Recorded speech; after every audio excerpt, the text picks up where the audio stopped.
Oh, t'as vu, elle est pas mal la vidéo hein, qu'on a fait. Juste après ça coupe au montage. Oh merde, y'a patron. Qu'est-ce qui se passe? Bonjour, on fait une petite vidéo. Juste une petite vidéo ouais. Parce qu'on a tourné un petit truc sympa. Donc il faut faire des amendes forfaitaires délictuelles à la grande borne, on a côté là. Ouais, du chiffre, hein. Le patron a parlé. Hein. Ah bon, bah écoutez, patron, prenez sa place, bah venez. Ok, bon, hop. À la prochaine.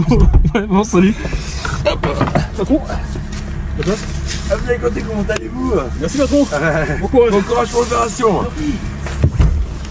Bon, bonjour patron. Bonjour Sylvain. Bon, bah si ça vous dit, on fait un tour ensemble. Eh bah allez, en avant les histoires. Allez, c'est parti.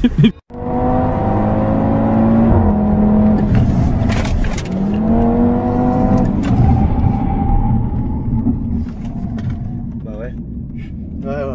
Bah ouais. C'est bon pour vous? Bah moi je suis calmé, perso. Plus jamais je fais de bêtises. Bonjour à tous, bienvenue dans cette nouvelle vidéo. Alors aujourd'hui on va faire un petit tour en voiture de police d'époque, comme il y a 15 jours. Pour ce faire, je vais accueillir Mathieu Vallée. Bonjour Mathieu, Sylvain. bonjour patron. Comment vas-tu? Ouais, je peux te tutoyer ou pas? Ouais, tutoiement et Mathieu, c'est très bien. Oh Mathieu, c'est très bien. Est-ce que tu peux te présenter en 2-3 mots, rapidement? Oui, je suis Mathieu Vallée, commissaire de police en service de nuit dans le Val-de-Marne, notamment avec les bacs de nuit départementales. D'accord, et je te vois beaucoup à la télé également, un peu de com, non? Alors je porte la parole modestement et le plus courageusement possible de mon syndicat qui s'occupe notamment des commissaires de police. D'accord, ok, super. Bah déjà, merci d'avoir répondu présent pour faire ma petite vidéo. Merci à toi. C'est gentil. L'idée, c'est de partager un petit moment en voiture de police pour parler de la conduite, sensibiliser sur la sécurité routière, etc. Bah pour commencer, quelle voiture tu souhaites? Eh ben, j'ai appris que cette voiture, la Peugeot, c'est l'ancienne voiture des UMS. C'est vrai? Donc aujourd'hui, comme la bac de nuit du Val-de-Marne départemental fait partie de mon service, et ben pour leur rendre hommage, je vais prendre ce véhicule-là avec la Rolls Goldorak. Exactement, la 505 Goldorak. Voilà. Bon, on est parti dans cette voiture, je te laisse prendre le volant. Allez, Et puis go.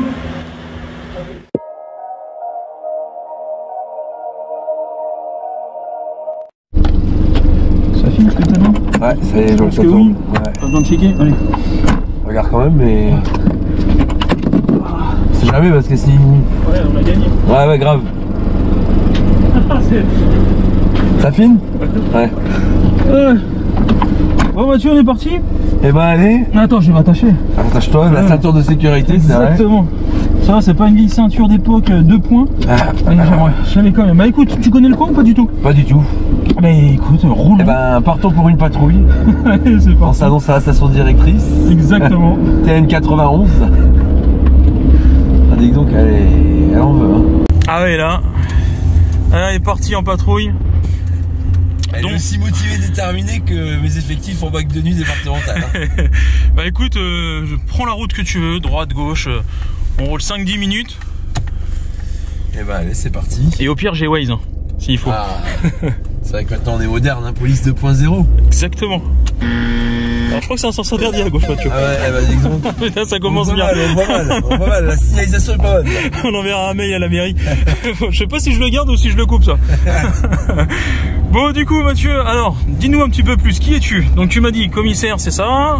Représentant de ton syndicat? Voilà, alors je suis commissaire de police depuis 5 ans. Je suis aussi porte-parole du syndicat indépendant des commissaires de police. D'accord. Et j'ai commencé il y a presque 19 ans, maintenant le temps passe vite, hein, comme gardien de la paix pendant 8 ans. Où je travaillais exclusivement en banlieue parisienne. Et après, lieutenant de police à Barbès, plus de 2 ans. Et puis j'ai passé tous les concours internes, voilà. Ok, ouais, donc du coup t'es passé par tous les échelons. Voilà, je remercie beaucoup la police qui est la plus belle institution qui permet à des gens comme moi qui viennent de très loin de pouvoir monter tous les escaliers l'escalier social de la France. Moi j'aime bien l'escalier parce que l'ascenseur ça voudrait dire que c'est automatique alors que l'escalier il y a une notion d'effort. Ah effectivement, très belle image, ouais, on sent l'effort et puis t'as fait toutes les régions, le nord, le sud, le centre, t'as tout fait? Ah bah j'ai fait effectivement... Enfin, quand je dis le centre, je dis Paris. Ouais, ouais, alors j'ai eu la chance de faire le nord, hein, je suis originaire de Lille. D'accord. D'ailleurs aujourd'hui on a un temps comme à la lilloise, hein, c'est-à-dire que le soleil il est plus dans le cœur que dehors. C'est exactement ça. Et ensuite effectivement j'ai travaillé à Marseille, j'ai travaillé à Paris, en banlieue parisienne, j'ai fait l'école de police à Saint-Malo-en-Gardien. D'accord, ah oui. La police c'est génial, ça permet de faire tout le tour de France, d'être un exilé permanent, mais en même temps on découvre des nouvelles régions, des nouveaux paysages, des nouveaux accents, et puis des collègues d'horizons différents, donc c'est aussi le charme de la police. Non, c'est top. Et puis ouais, donc toi t'as bossé de jour, t'as bossé de nuit, t'as fait un petit peu tout en fait. Bah, dans la police, on fait jamais le tour et c'est ce qui est bien parce que chaque jour on fait quelque chose de différent puis on apprend dans chaque action. Mais c'est vrai que j'ai eu l'occasion de travailler en brigade de jour, en brigade de nuit, en roulement, en brigade d'appui, en police de proximité à l'époque en 2006. Et puis j'ai fait du judiciaire, de la voie publique, donc ça permet vraiment d'apprendre énormément. Et dans les quartiers les plus durs, c'est là où les ambiances sont les plus fortes parce que bah, dehors c'est très difficile, il y a une adversité parfois des voyous qui est forte.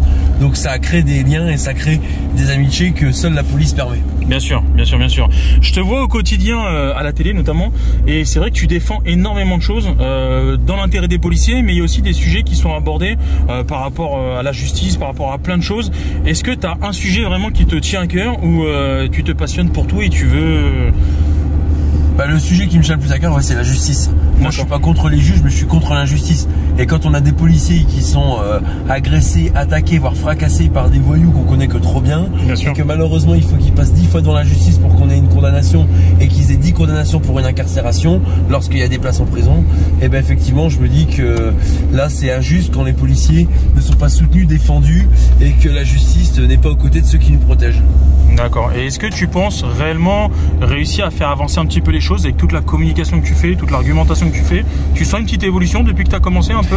Il faut toujours y croire. Hein. Ouais. Dans la police, quand on n'y croit plus, on arrête de travailler. Hein. C'est vrai que le principal motivation chez les policiers, c'est d'avoir toujours cette niaque et cette peps qui fait qu'on a envie chaque jour ou chaque nuit d'y retourner. Quoi. Donc, bah, je pense qu'on a réussi à faire une prise de conscience. À la limite, on va dire qu'on a une prise de conscience qui est là. Maintenant, est-ce que ça change? Profondément non. Est-ce que ça prend du temps? Oui. Est-ce que en maintenant le combat et en ne lâchant rien on peut réussir à gagner quelques victoires? Je le pense fortement. Voilà, déjà le fait est qu'il n'y ait plus une réduction automatique des peines pour ceux qui ont agressé les policiers, ça a été une avancée extraordinaire qui malheureusement est obtenue grâce, si j'ose dire, au meurtre d'Éric Masson, ce policier d'Avignon qui a été tué sur un point de deal. Oui. Il a fallu malheureusement encore une fois de plus ce meurtre d'un policier pour qu'on puisse obtenir des avancées qui pour moi étaient du bon sens. C'est vrai que c'est ce qui est un petit peu triste aujourd'hui actuellement en France, sans trop se mettre en avant, on se rend compte que les choses avancent avec des drames, si on peut dire ça comme ça. Il n'y a pas énormément d'anticipation au niveau de plein de choses. C'est vrai, et puis on est dans une guerre d'images. On a des voyous, on a des détracteurs, on a des haineux qui en permanence nous montrent des bribes de vidéos pour dire que c'est nous les méchants, c'est nous les plus violents, c'est nous les plus racistes, c'est nous les plus anti tout ce qu'on veut, alors qu'au contraire on est une des institutions qui recrute dans tous les milieux avec toutes les diversités géographiques, politiques, ethniques, avec toutes les convictions. Donc c'est vrai que en plus de faire face à la violence de nos contradicteurs, il faut aussi qu'on puisse montrer nos images. Des policiers qui vont au charbon tous les jours, des policiers qui n'arrêtent pas malgré la violence, malgré les coups, malgré ces politiques d'une certaine manière, certains politiques qui font de nous une cible. Donc c'est vraiment ça aussi qui me tient à cœur et qui fait que chaque jour on a envie de défendre les collègues parce que la vérité elle est souvent du côté de ceux qui protègent et pas du côté des voyous et du côté de ceux qui croient incarner la morale alors qu'en réalité ils ont aucune leçon d'exemplarité à nous donner. Non, bien sûr, je vois ce que tu veux dire et c'est tout à ton honneur. Donc toi, le terrain, t'y es tous les jours dans le sens où tu fais ton métier de policier et à ça tu rajoutes la casquette de communicant, la casquette de... enfin plein de casquettes. Donc le terrain pour toi, tu te vois sur du long terme sur le terrain tout le temps ou à un moment donné on va prendre un petit peu la pré-retraite entre guillemets et se mettre au vert, se mettre au calme ou non? Pour toi c'est le terrain jusqu'à la fin de ta carrière? Bah là j'ai de la chance. C'est un rapide résumé hein. Non mais c'est vrai que bon d'abord c'est bien de pas avoir la grosse tête hein. Moi je viens d'un milieu modeste donc ma mère et m'ayant élevé seul grandi dans une cité, c'est vrai qu'on n'oublie jamais d'où on vient et moi j'oublie jamais d'où je viens. Quand on sait pas où on va, il faut jamais oublier d'où on vient. Bien donc sûr. Ça c'est quelque chose d'important pour moi. Ensuite depuis presque un an je suis en bac de nuit départemental, en service départemental de nuit du Val-de-Marne basé à Créteil. Et j'ai la chance toutes les nuits d'être sur le terrain avec d'abord des équipiers, des chauffeurs qui ont la lourde tâche de me supporter, mon caractère, le fait que je parle beaucoup, que je parle vite. Non, ça va. Et puis que j'ai la niaque aussi avec eux chaque nuit où on contrôle, où on interpelle, où on va en appui de nos collègues dans les commissariats. Et puis surtout j'ai des baqueux qui sont extraordinairement motivés et qui font de très belles affaires avec tous les policiers du service de nuit et des commissariats de nuit du Val-de-Marne. Enfin, franchement, j'ai un poste rêvé. Hein. Je suis toutes les nuits dehors. Lorsqu'il y a des violences urbaines, on y va. Lorsqu'il y a des interpellations, on y contribue. Lorsqu'on doit aider les petits camarades des commissariats, on y va systématiquement. Enfin, c'est génial. Donc j'adore la voie publique parce que finalement, c'est le cœur du métier de policier, c'est d'interpeller les voyous. Mais j'oublie pas non plus nos camarades du judiciaire qui, s'ils ne font pas le boulot, on retrouve encore plus vite les voyous qu'on les a rattrapés la veille. Non, bien sûr, c'est un travail d'équipe et l'un ne va pas sans l'autre, on est d'accord. Je te laisserai faire demi-tour quand tu le souhaites, quand il y a de la place. Mais c'est vrai qu'on sent que tu aimes ça, hein. Beaucoup de policiers que je rencontre au quotidien se plaignent du manque de moyens, se plaignent de la difficulté du métier. Mais toi, même si c'est difficile, tu as toujours le sourire. C'est une qualité qu'on ne peut pas t'enlever, c'est top. Donc à ça, on rajoute ton côté accessible avec les collègues. Donc non, c'est vraiment top. Ça fait du bien de voir des gens motivés et surtout des gens accessibles. Si je peux me permettre un petit commentaire sur ça. Dis-moi tout. C'est vrai qu'on est dans une institution parfois qui est arriérée sur ça. On est dans des corps, dans des grades où chacun est à sa place, où chacun doit être respecté avec les fonctions qu'il occupe. Mais dans d'autres institutions, par exemple dans la gendarmerie, avant de dire qu'ils sont officiers, sous-officiers, gendarmes adjoints volontaires ou corps administratif et technique en gendarmerie, ils disent je suis gendarme. Bien sûr. Voilà. Ouais. Et ben moi dans la police, je pense qu'en fait on a cette mentalité aussi qui est de dire on est policier avant d'être un grade, avant d'être une fonction, avant d'appartenir à un corps. Et dehors, le seul et unique adversaire, c'est les voyous. Voilà. Alors on me dit souvent, il est obsédé par les voyous, parce qu'en fait, le cœur du métier de policier, c'est d'interpeller les voyous. C'est d'attraper le voyou. Parce que si on le fait pas nous, personne d'autre le fera. Et en plus, non seulement on est là pour ça, mais en plus on est payé, on est formé et on est préparé à faire ce métier-là. Et si personne d'autre le fait, et ben nous, voilà, on est là pour ça. On est d'accord. Après, question un petit peu plus personnelle, on va dire. Est-ce que c'est pas difficile d'être patron et d'avoir aussi ce côté accessible où on échange beaucoup avec les collègues? Est-ce que des fois il y en a pas qui essaient de profiter un peu, qui essaient de faire du copain-copain, si on peut appeler ça comme ça? Dis-moi. Ceux qui me connaissent bien savent que j'ai aussi mon caractère. C'est vrai. Ce caractère propre aux gens du Nord, je pense. Je suis assez franchouillard, assez direct, parfois abrupt, c'est vrai, avec une personnalité peut-être parfois offensive et avec ma manière de parler qui est à moi. Mais enfin bon, voilà, moi je suis pas né avec une cuillère d'or dans la bouche. Je suis pas je laisse prendre tout droit, vas-y. Je suis pas un bourgeois, oui, mais tant mieux pour ceux qui ont de l'argent, mais voilà, donc moi je parle avec mes propres mots et puis ça plaît tant mieux, ça plaît pas, j'ai envie de dire tant pis, voilà, moi j'essaye de dire les choses du mieux possible.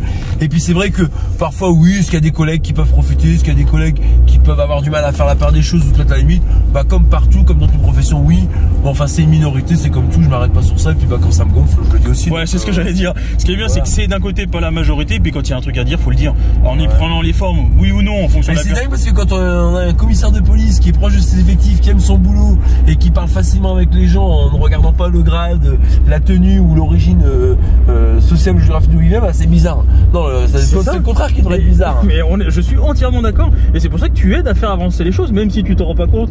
Et encore que, j'en suis sûr que tu te sens les choses avancer un petit peu. Alors ce qui est marrant, c'est qu'on me dit défend pas que les commissaires, il défend tous les policiers. Mais j'avais cru savoir quand même que le commissaire était un policier. Ah oui, donc quand je défends les policiers, je défends y compris les commissaires, les officiers, les gradés et gardiens, les policiers adjoints, les personnes techniques, administratives et scientifiques. Moi j'oublie personne parce que dehors, on a besoin de tout le monde. Je te laisserai prendre en face, excuse-moi, j'en profite. Et on n'a pas encore fait une infraction d'ailleurs. On n'a pas fait un contrôle. C'est bizarre parce que quand je sors avec mes équipiers, on aime bien contrôler, on aime bien chercher. Pour l'instant, là, on est dimanche, on est au calme, il n'y a pas besoin. Mais non, c'est vrai qu'il y a plein de codes, que ce soit dans la police ou même dans d'autres sociétés, peu importe la boîte. C'est vrai qu'il y a toujours ces codes où le patron doit rester, je dirais, pas trop proche de ses effectifs. Quand il le fait, c'est trop. Quand il le fait pas, c'est pas assez. Enfin, c'est toujours compliqué. Le français, j'ai l'impression, il rate tout le temps. En fait, la proximité, elle permet d'autant plus de bien connaître les gens que s'il y a des choses bien, mais il faut le dire, parce que dans la police, on a souvent du mal à dire quand ça va bien. C'est d'ailleurs pourquoi on a toujours tendance à sentir qu'on est uniquement là que quand ça va pas et que quand il y a des choses négatives à dire. Et bien justement, quand on est proche de ses effectifs, qu'on connaît bien ses effectifs, d'abord on peut leur dire quand c'est bien plus facilement, mais aussi on peut leur dire quand c'est mal. Mais moi j'aime pas désigner les gens du doigt ou balancer les gens à la vadique populaire. Quand c'est pas bien, j'aime bien dire pourquoi, j'aime bien comprendre pourquoi ça s'est passé comme ça, et puis surtout éviter, si dans la plupart des cas c'est des erreurs qui peuvent arriver à tout le monde, expliquer comment on peut faire pour éviter les erreurs qui peuvent arriver à tout le monde d'ailleurs. Et ça serait si on savait que ceux qui faisaient les plus grandes études avaient les plus grandes belles idées. L'intelligence, c'est pas le corollaire du grade ou du diplôme. Voilà, il y a des gens très bien dans tous les corps et il y a des gens intelligents très bien dans tous les grades. D'accord. Après, il y a que celui qui fait rien qui se trompe pas. On peut tous faire des erreurs. On est humain. Est-ce que tu J'ai un autre adage moi dans la police. On n'est pas cher payé, mais on rigole. Mais c'est vrai qu'aujourd'hui, je peux plus trop dire ça parce que connaissant les salaires de notre pays, j'ai pas à me plaindre, mais en même temps, j'ai cravaché dur pour y arriver et puis c'est donné à n'importe qui de vouloir passer les concours si on en a la motivation et la détermination. C'est ça, faut toujours de la motivation et quand on le sent, de toute façon, rien n'arrive par hasard d'un côté. On va arrêter avec la tâche, etc. après, mais il faut se donner les moyens de. Après, voilà, si, corrige-moi si je me trompe, mais si tu fais ça au quotidien, c'est que tu y crois, c'est que tu le fais avec le cœur, donc autant continuer. Oui, je continue avec la force et la motivation qui est la mienne. Après, ça prend beaucoup de temps. Bien sûr. Il faut aussi dire que moi, je ne me plains jamais parce que quand on commence à se plaindre, c'est que finalement, on oublie l'essence de l'engagement qui est de servir et de vouloir représenter les collègues du mieux possible.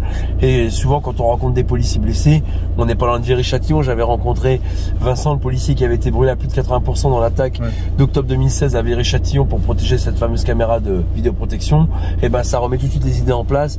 Et il y a des moments que j'ai vécu jusqu'à présent depuis 4 ans dans mon syndicat que j'oublierai jamais, les collègues blessés, les cérémonies d'obsèques ou d'hommage national à nos collègues tués en service, mais aussi des beaux moments de partage comme à la CRS 8, comme dans les commissariats où les collègues m'accueillent toujours avec le sourire et bienveillance. Tout ça, c'est tous des moments de chaleur, d'humanité et de contact avec les collègues qu'on a nulle part ailleurs et qu'on trouve uniquement dans la police et qui en fait fait toujours vibrer cette flamme qui est en moi. Bien sûr, ouais, c'est important de garder ça, c'est important. Je pense qu'en 2022, avec tout ce qu'on a vécu, maintenant 2023, si on peut garder un peu d'humain, un peu d'échange, un peu de sourire, un peu de bonne humeur, il faut au maximum. C'est vrai. Bon, et toi, t'as engagé aussi pour que les collègues aient le moins d'accidents possible, tout en se faisant plaisir.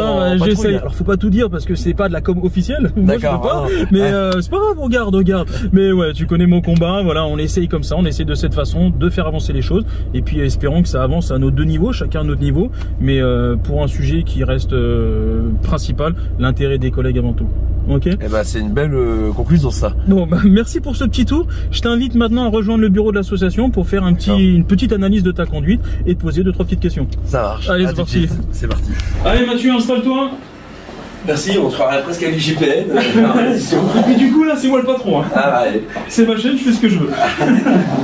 Bon, déjà, je te remercie pour ce petit moment passé ensemble. Bah merci, c'était un moment super sympa, c'est passé vite. Ouais, ça passe toujours très vite, mais non, c'est cool d'avoir participé, d'avoir joué le jeu avec ce véhicule. L'idée, c'est de faire une petite analyse sur ta conduite. D'accord. Alors, plusieurs choses, j'en ai parlé avec Abdullah il y a 15 jours.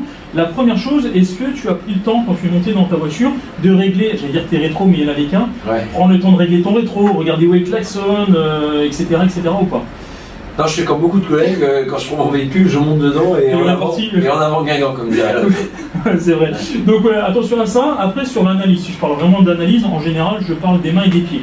En gros, sur les pieds, je te pose la question, est-ce que tu as des fois tendance à avoir le pied gauche qui traîne un peu sur la pédale d'embrayage? Ah, sur long. C'est vrai, quoi. C'est plus chose que Et au niveau des mains, alors, je préconise, moi, d'avoir les mains à 9h15 sur le volant pour ressentir la voiture, etc. Sur les freinages, les sollicitations, bref. Toi, est-ce que tu es plus du 9h15, du 10h10 comme au permis de conduire ou du Snoop Dogg comme Abdoulaye? Allez, fais-moi rêver. Ah, du coup, je sais pas quel cadran rare je suis.